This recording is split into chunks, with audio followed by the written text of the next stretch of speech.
بسم اللہ الرحمن الرحیم الحمد للہ والصلاة والسلام علی رسول اللہ محمد بن عبد اللہ وعلی آلہ واصحابہ ومن والاه اما بعد فاعوذ باللہ من الشیطان الرجیم بسم اللہ الرحمن الرحیم۔ اس درس کا موضوع ہے صور من مراعات المشاعر، احساسات کے خیال رکھنے کی مختلف صورتیں۔ اعتنى الاسلام بصیانت مشاعر الناس، اسلام نے اہمیت دی ہے کہ لوگوں کے احساسات کی حفاظت اور خیال رکھا جائے، ومراعات احوالہم، ان کی حالات کا خیال رکھنا، ان کی نفسیات کو کنسیڈر کرنا۔ وفیما یلی صور من سنت النبی صلی اللہ علیہ وسلم، اور ہم یہاں پر نبی صلی اللہ علیہ وسلم کا جو طریقہ ہے لوگوں کی فیلنگس کو کنسیڈر کرنے کا وہ ہم بیان کریں گے۔ تو سب سے پہلے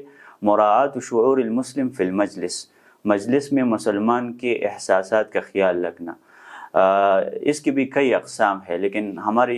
یہ جو گفتگو ہوگی وہ یہ ہے کہ مختلف مجالس میں مجلس کے ریلیٹڈ جو لوگوں کے احساسات ہیں ان کا خیال کیسے رکھنا ہے، ان کے ساتھ مجالس میں کس طریقے سے تعامل کرنا ہے، مجالس کے آداب کیا ہے، اس حوالے سے بات ہوگی۔ تو سب سے پہلے یہ ہے مراعات شعور المتناجیین۔ متناجیین یہ نجوا سے ہے، جیسے قرآن مجید میں بھی نجوا کا لفظ استعمال ہے۔ نجوا کا مطلب ہے کہ خفیہ بات کا، انما النجوا من الشیطان لیحزن الذین آمنوا ولیس بضارہم شیئا، کہ نجوا یہ شیطان کی طرف سے ہے کہ دو لوگ باتیں کرتے ہیں، خفیہ باتیں کرتے ہیں جس کی وجہ سے دوسرے لوگوں کو تکلیف پہنچتے ہیں، یا یہ ہے کہ ایک شخص اہل زبان نہیں ہے اور آپ اپنے زبان میں بات کرتے ہیں اور وہ نہیں سمجھتا، تو وہ شاید یہ فیل کرے کہ یہ میرے خلاف گفتگو ہو رہی ہے۔ تو مجالس میں ان تمام چیزوں کا خیال رکھنا ہے کہ آپ کے مجلس کی وجہ سے وہ مجلس آپ جہاں پر بھی کر رہی ہے، وہ اسکول کے اندر ہو، وہ مدرسہ کے اندر ہو، وہ کالج یونیورسٹی میں ہو، وہ مسجد کے اندر ہو، تو وہ نجوا کی شکل میں نہ ہو، کیونکہ انما النجوا من الشیطان۔ تو دو لوگوں کے جو احساسات ہیں ان کا خیال رکھنا ہے۔ کس طریقے سے خیال رکھنا ہے کہ دو لوگ مجلس میں بیٹھے ہیں، ان کی اجازت کے بغیر وہاں پر داخل بھی نہیں ہونا ہے، اور ان کی اجازت کے بغیر ان کی گفتگو کو سننا بھی نہیں ہے، کیونکہ وہ شاید اپنے درمیان کوئی مشورہ کر رہے ہیں۔ من الادب الاسلامی عند الدخول على مجالس المتحدثین سواء كانوا اثنین، کہ ایک اسلامی ادب یہ ہے کہ جب دو لوگ گفتگو کر رہے ہیں مجلس کے اندر، وہ دو ہو یا دو سے زیادہ ہو، استئذانہم قبل الجلوس الیہم، کہ آپ ان سے اجازت لیں۔ جیسے ابو موسیٰ اشعری عمر بن الخطاب رضی اللہ عنہ کے پاس آئے تھے اور 3 دفعہ دروازے کھٹکھٹے لیکن وہ نہیں نکل آئے، تو وہ واپس ہوئے۔ پھر عمر بن خطاب نے ان کے پیچھے ایک شخص بھیجا کہ آپ کیوں واپس ہو گئے؟ انہوں نے کہا میں نے نبی صلی اللہ علیہ وسلم کی ایک حدیث سنی ہے کہ جب آپ اجازت طلب کریں اور اجازت نہ ملے تو آپ واپس کریں۔ اس میں کوئی پریشانی کی بات نہیں ہے، نہ یہ ہے کہ آپ مایوس ہو جائے یا ناراض ہو جائے، ناراضگی کی بات، کیونکہ بعض لوگ کہتے ہیں کہ انہوں نے دروازہ نہیں کھولا تو میں ناراض ہو جاتا۔ تو اس طرح کو فَإِنَّ لِلْمُتَحَدِّثِينَ أَسْرَارًا، کیونکہ جو لوگ گفتگو کرتے ہیں ان کے کوئی راز کی باتیں ہوتی ہے۔ فَرُبَّمَا اطَّلَعَ هَذَا الدَّاخِلُ عَلَى مَا لَا يُحِبُّ اطلاع، ہو سکتا ہے کہ یہ جو شخص وہاں پر جاتے ہیں ان کو ان باتوں کا پتہ چلے جو وہ لوگ نہیں چاہتے کہ اس باتوں، اور رُبَّمَا اضْطَرَّهُمْ إِلَى السُّكُوتِ، یا آپ کی وجہ سے وہ خاموش ہو جائے۔ جب آپ وہاں پر جاتے ہیں تو ہو سکتا ہے کہ آپ کی وجہ سے او تغییر موضوع الحدیث، یا اپنے موضوع کا جو گفتگو کا جو ٹاپک ہے اس کو چینج کر دے، آپ کی وجہ سے یا وہ خاموش ہو جائیں گے یا چینج کر دیں گے، تو یہ آپ نے ایک قسم فَيَسُوءُهُمْ دُخُولُهُ وَالْأَدَبُ اللَّائِقُ بِالدَّاخِلِ ہونا۔ تو ادب، مناسب ادب یہ ہے کہ آپ ان سے اجازت طلب کریں، استئناس کرے۔ قرآن مجید میں بھی اللہ تعالیٰ نے کہا کہ آپ نبی صلی اللہ علیہ وسلم کے گھر جاتے ہیں وَلَا مُسْتَأْنِسِينَ لِحَدِيثٍ، لوگوں کے گفتگو سے مزے نہیں لینا۔ بعض لوگ دوسروں کو گفتگو سے مزہ لیتے ہیں، مستأنسین کا یہ مطلب ہے کہ بالکل ان کی بات، اور خصوصاً خواتین، جیسے ایک عالم نے لکھا ہے الغیبۃ فاکہۃ النساء، غیبت خواتین کی فروٹ ہے۔ تو اس وجہ سے غیبت کرنا لوگوں کی مجالس میں یا دوسروں کی باتیں غور سے سن لینا۔ عن سعید المقبوری قال جلست الى ابن عمر ومعه رجل يحدثه، سعید المقبوری یہ تابعی ہے، وہ کہتے ہیں کہ میں عبداللہ ابن عمر کے پاس گیا اور وہاں ان کے ساتھ ایک شخص بیٹھے تھے، فدخلت معهما، تو میں بھی ان کے مجلس میں داخل ہوا۔ عبداللہ ابن عمر اور ایک ساتھی اور ہے، میں بھی بغیر اجازت کے ان کے مجلس میں داخل ہوا۔ فضرب بیدی ہی صدری، انہوں نے میرے سینے کو اپنے ہاتھ سے مارا۔ کیونکہ عبداللہ ابن عمر شدید الاتباع للرسول صلی اللہ علیہ وسلم، حتیٰ کہ نبی علیہ السلام جہاں قضاء حاجت کے لیے بیٹھے تھے وہاں پر عبداللہ ابن عمر بھی بیٹھے، اور عبداللہ ابن عمر رضی اللہ عنہما شاید داڑھی اس وجہ سے کٹواتے تھے کہ وہ نبی علیہ السلام کی داڑھی چھوٹی تھی، اس وجہ سے وہ شدید الاتباع تھے۔ جیسے شیخ البانی نے یہ بات کی ہے کہ سخت تابعداری کرنا رسول اللہ صلی اللہ علیہ وسلم کی، تو جو بھی شخص حدیث کی مخالفت کرتے ہیں ان کو سینے میں مارا اس طریقے سے، اور کہا کہ اما علمت ان رسول اللہ قال، آپ کو اس حدیث کا نہیں پتہ کہ نبی علیہ السلام نے کہا اذا تناجى اثنان فلا تجلس الیہما، جب دو لوگ گفتگو کر رہے ہیں آپ ان کے ساتھ نہ بیٹھے، حتی تستأذنہما، حتیٰ کہ آپ ان سے اجازت طلب کریں، اور اسی طرح وقریب اللہ یفرق الا باذنہما، دو لوگوں کے درمیان تفرقہ بھی پیدا نہیں کرنا مگر ان کی اجازت سے۔ تفرقہ یہ ہے کہ دو لوگ بیٹھے ہیں آپ ان کے درمیان بیٹھ جائے، وہ گفتگو کر رہے ہیں۔ یہ بھی عبداللہ ابن عمرو ابن العاص کے حدیث میں ہے ان رسول اللہ صلی اللہ علیہ وسلم قال، کہ پیغمبر نے کہا لا يحل لرجل ان يفرق بین اثنین الا کسی شخص کے لیے جائز نہیں ہے کہ دو لوگوں کے درمیان فارق اور فاصل پیدا کرے مگر ان کی اجازت سے، ان کی اجازت سے۔ فارق کا مطلب یہ ہے بأن یجلس بینہما، یعنی ان دونوں کے درمیان وہ بیٹھتا ہے۔ دوسرے نمبر پر، ابھی یہ تو پہلے ہوا کہ دو لوگ گفتگو کر رہے آپ ان کی اجازت کے بغیر وہاں پر نہ جائے۔ دوسرا یہ ہے مراعات شعور الجالس فی التناجی، مراعات شعور الجالس فی التناجی، یعنی جو شخص بیٹھا ہے تو گفتگو میں ان کے فیلنگز کا خیال رکھنا۔ نہى الاسلام عن المصارة في الحديث بين اثنين في المسجد دون مشاركة الثالث، یعنی ایک کمرہ میں تین لوگ ہیں، دو الگ بیٹھے ہیں گفتگو کر رہے ہیں اور تیسرا وہ یہاں پر دیکھ رہے کہ وہ لوگ کیا باتیں، تو یہ بھی جائز نہیں، یا اس تیسرے کو آپ شامل کریں گفتگو میں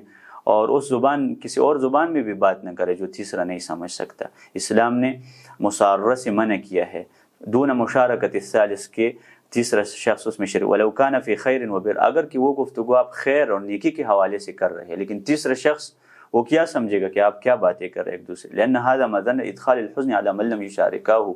کیونکہ جو دو لوگوں نے ان کو شریک نہیں کیا ہے اپنے گفتگو میں تو ان کے اوپر آپ ایک غم داخل کر رہے ہیں، ان کے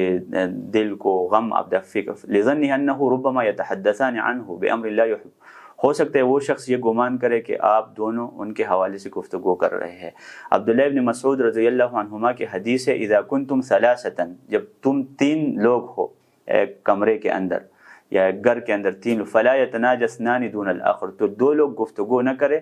تیسرے کے بغیر، حتی تختلطوا بالناس من اجل ان يحزنه، کیونکہ یہ غم میں مبتلا کرتے ہیں اس شخص کو۔ آپ دو لوگ جب گفتگو کر رہے ہیں، امام نووی رحمہ اللہ یہ ایک شافعی عالم ہے، صحیح مسلم کا شارح ہے، المنہاج کے نام سے انہوں نے شرح لکھا، اور المجموع کے نام سے ان کے فقہ شافعی میں کتاب ہے۔ وہ کہتے ہیں ہوا نہی تحریم،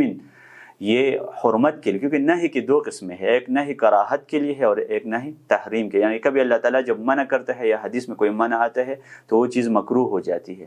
اور دوسرا یہ ہے کہ منع یہ تحریم کے لیے، وہ چیز حرام ہے اس وجہ سے منع، جیسے شراب سے منع ہے تو وہ حرام ہے۔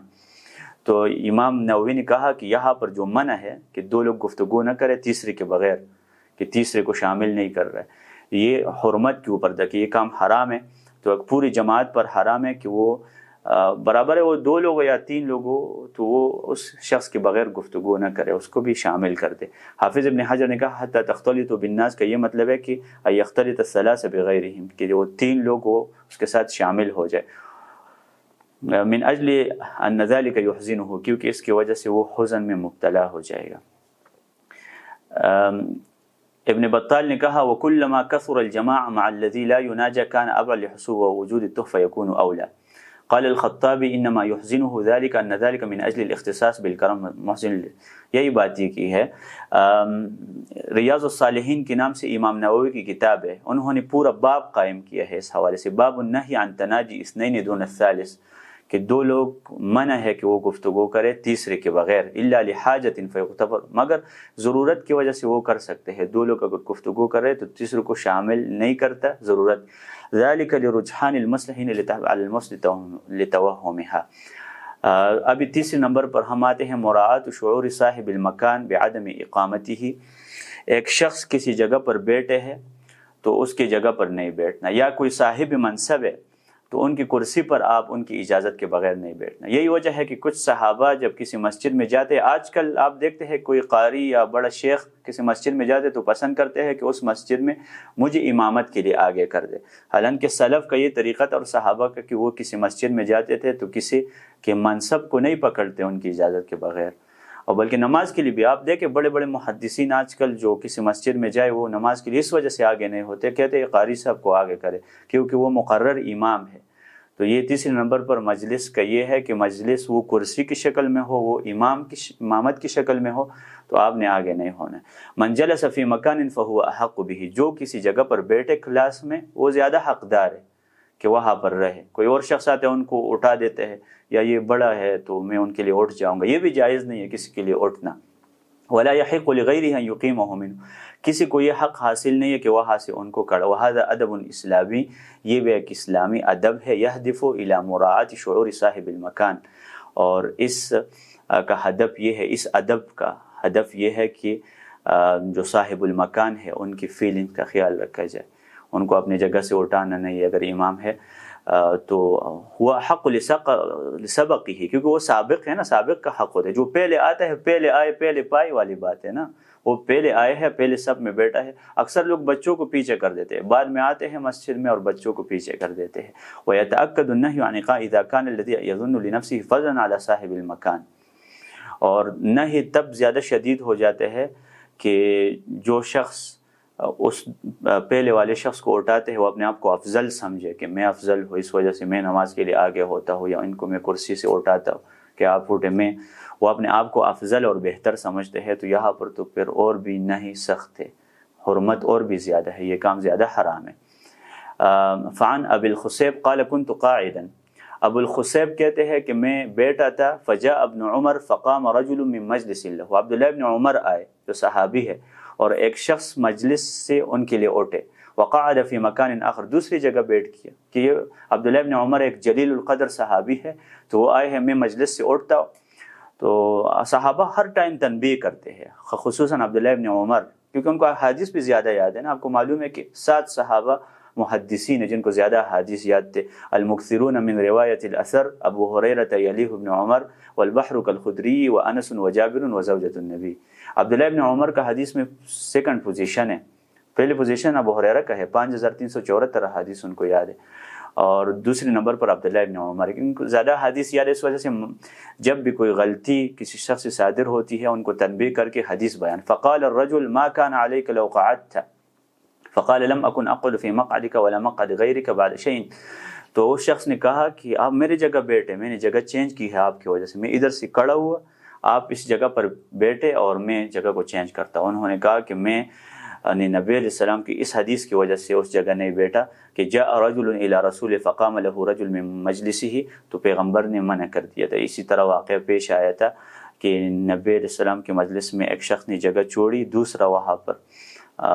بیٹھنے لگا، تو پیغمبر نے منع کیا کہ آپ کسی کے مجلس میں نہ بیٹھے، اس نے آپ کی تعظیم کے لیے وہ جگہ چھوڑی ہے، تب بھی آپ نے بیٹھنا نہیں ہے۔ عبداللہ ابن عمر کی حدیث ہے لا یقیم الرجل الرجل من مقعدہ، کسی شخص کے لیے جائز نہیں ہے کہ دوسرے کو اپنے جگہ سے اٹھائے، ثم یجلس فیہ، پھر اس جگہ وہ خود بیٹھتا ہے، ولیکن تفسحوا وتوسعوا، ہاں مجلس میں تفسح کر سکتے ہیں، وسعت پیدا کرے مجلس میں، کسی کے لیے جگہ چھوڑ لے، آپ اسے کرے آپ تھوڑا سا سائڈ پہ ہو جائے، ان کو جگہ دے دے، جیسے قرآن مجید میں ہے نا اذا قیل لکم تفسحوا فی المجالس،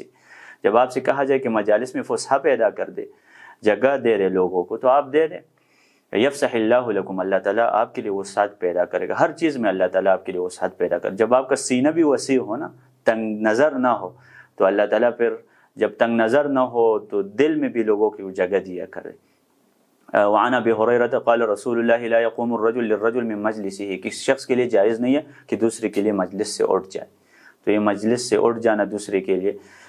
قال الالبانی وهو ظاہر الدلالة على انه ليس من الادب، شیخ البانی کہتے ہیں کہ یہ حدیث ظاہری دلیل ہے کہ یہ کوئی اسلامی ادب نہیں ہے، ان يقوم الرجل عن مجلسه، کہ کوئی شخص ایک مجلس سے اٹھ جائے اور دوسرا وہاں پر بیٹھے۔ تو شیخ البانی رحمہ اللہ اور یہ محدثین بھی احادیث کے اوپر سختی سے عمل کرتے تھے، اس وجہ سے اللہ تعالیٰ نے اتنا زیادہ علم دیا تھا، حتیٰ کہ شیخ البانی کا ایک دفعہ ایکسیڈنٹ ہوا تو کسی شخص نے اللہ تعالیٰ کی اسماء حسنہ میں سے ایک نام لیا، تو انہوں نے کہا نہیں ایسا نہیں، ابھی ایکسیڈنٹ ہوا ہے، روڈ کے اوپر وہ پڑے ہیں، لیکن کسی شخص نے کہا کہ 70 اور 70 یہ اللہ کے نام میں سے ایک نام ثابت ہے اور دوسرا ثابت نہیں ہے، تو شیخ البانی نے ان کو اسی ٹائم بتایا کہ نہیں، آپ نے ایسا بولنا نہیں ہے، حالانکہ 70 اور 70 پردہ ڈالنے والا دونوں اللہ کی صفات ہے، لیکن ایک لفظ حدیث میں جیسے عالم اور عارف سیم ہے نا، عارف باللہ بھی کہتے ہیں، لیکن اللہ کے لیے عارف کا لفظ قرآن حدیث میں استعمال نہیں ہوا ہے، تو آپ استعمال نہ کریں۔ شیخ ابن باز اور شیخ البانی اور یہ جو علماء گزرے، شیخ ابن عثیمین، سخت تابعداری کرتے، فالقیام والحالۃ هذه مخالف لهذا التوجیہ النبوی، تو کسی کے لیے اٹھنا مجلس سے یہ نبوی سنت کے خلاف ہے۔ چوتھے نمبر پر ابھی ہم آتے ہیں مجلس کے متعلق، مراعات شعور صاحب الحق فی المجلس اذا رجع الیہ۔ ایک شخص مجلس میں اپنی جگہ سے اٹھے تھے، کسی قضاء حاجت کے لیے گئے تھے یا کسی کام کے لیے گئے تھے، وہ واپس آ جائے تو وہ زیادہ حقدار ہے کہ وہ اسی جگہ بیٹھ جائے۔ تو اس پر ہم اکتفا کرتے ہیں۔ وصلی اللہ تعالی علی خیر خلقہ محمد وصحبہ۔